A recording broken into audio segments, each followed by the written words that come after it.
These are ornamental sunflower saplings. So these are being sowed every 8 days, once in every 8 days. You can see the batches. This is 4 days old, and this is 8 days. 4 plus 8, 12 days, and again plus 8 plus 8 plus 8. This is plus 8. All these are one batch, and this is the first batch. This is almost 56 days old.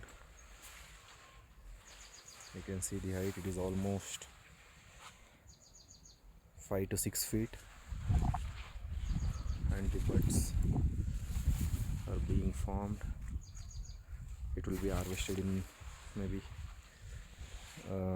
harvesting starts from 1 week, maybe from 4 to 5 days it will get started.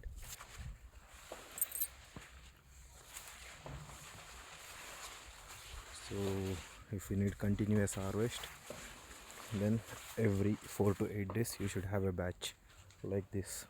You can see the height wise.